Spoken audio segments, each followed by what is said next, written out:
Hey folks, it's Tara. Happy New Year! I hope you're having a good start to your 2018 thus far. I think I am. I'm working on my TBR for this month, so I wanted to share that with you all. So this is my January TBR. I'm feeling particularly goal-oriented this month, so I'm trying this out. So we'll see how that goes. Say TBR to be remembered, or a TBR TBR. Anyway, I have books here, one for each week this month that I plan to read. So I'm hoping to break it down to one book per week. I'm not sure of the order, but I thought this would be a nice way to kick off 2018 for myself. So first we have Beasts of Extraordinary Circumstance by Ruth M. Lang.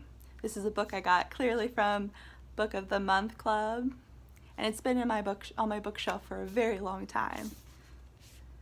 This was the book of the month for October 2017.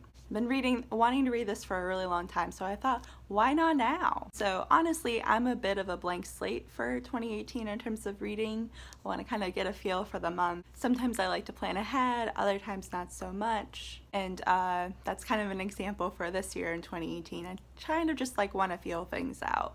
And I think this is a good book to start that off with. I think this will be my first book of the year, because from what I've heard and read, this book is very magical and fun, and evokes a childlike sense of wonder through its main character. I hope it's going to be such a fantastical read.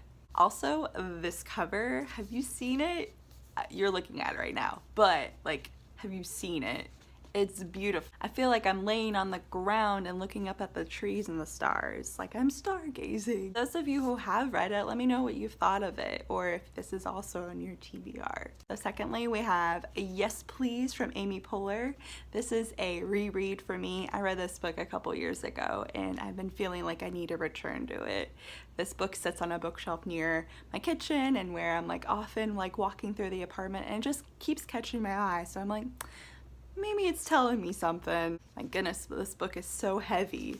It's probably because these pages are a very high quality. There are a lot of photos in here, even a photo of a note she wrote herself a while ago, or it's a poem.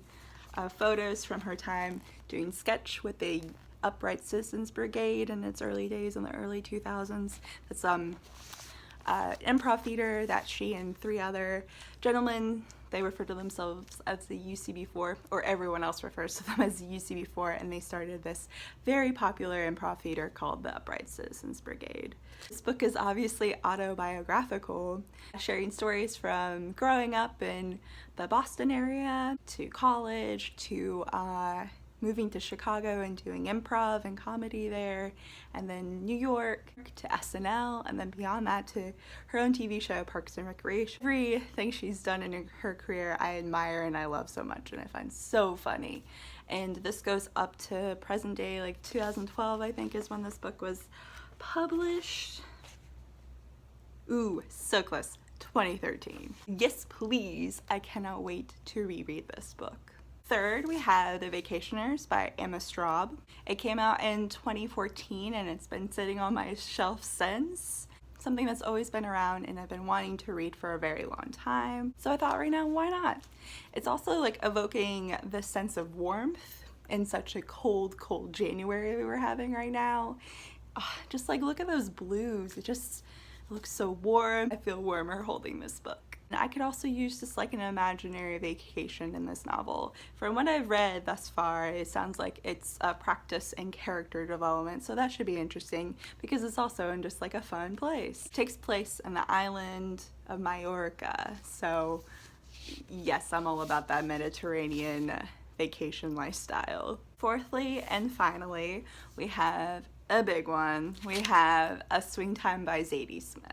This book clocks at over 450 pages. Quite the Everest to mount.